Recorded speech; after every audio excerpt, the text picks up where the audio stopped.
This episode is brought to you by Tantrums packs. Thank you to Tantrums for all of their support, helping us out with this TRE coverage so we can bring shoe updates to you. Check out Tantrums packs in the link below in the show notes.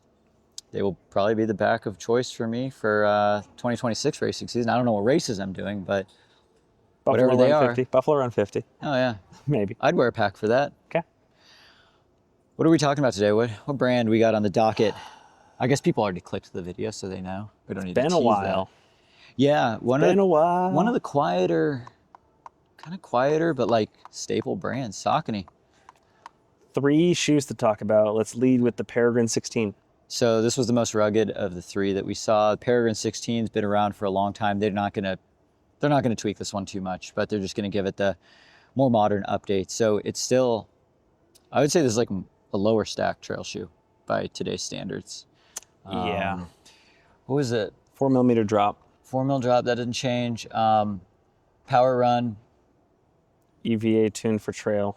Yeah, Power Run, midsole. It felt a little softer than it had in the past. Still has that 4-foot rock plate. The biggest addition for the first time ever on the Saucony Peregrine line is Vibram Mega Grip outsole. It has always been Power Track, which I've probably run in 5 or 6 different generations of the Peregrine. I've actually never had an issue with the Power Track outsole. But there's no way that the Vibram Mega Grip is worse. So it's either a side grade or an upgrade. And it's nice to have the name brand. $150 coming in January 2026. Yeah, that's probably going to be a rip in value. And I think we're going to, across the board here, amazing value. The next one is the Ride TR3. Yeah, so Ride Trail. This is cool because we actually got, Saucony gifted us some, the road shoes, and you ran in the road shoe. And you were pretty blown away by it. Yeah, the fit is incredible, as you would expect from Saucony, and even underfoot, a little bit of bounce, actually. Oh yeah, that Power Run PB foam. I hope that's a Power Run PB. Yeah, I think it is. we're going off the dome here. We'll put a disclaimer. Yeah, if I'm wrong, I'll just put a note up there that I was wrong. But anyways, sometimes all you need though is a road shoe with a little bit of tread. Been saying it for years. I know. Have you? Years. This and my EVA rants, yeah. My first ever rant was just like slap a trail outsole on a road shoe. Yeah. As ignorant as that sounds. So Saucony's done this. And what's nice is you slap a trail outsole on a good road shoe, Yeah. which makes for a pretty fun. Is Saucony about to quietly actually dominate the gravel category? Maybe, because it was a Power Track outsole. Yep. Pretty full length, little bit of foam. 3.5 exposed mil foam, lugs. that's a nice number. Like that's not even tiny. Like you can run trails in that. It'll just come down to whether there's enough lockdown on the upper and like protection if you kick stuff. You know, that's going to be the only thing. It's still more of a road inspired upper, but I was plenty stoked with that outsole.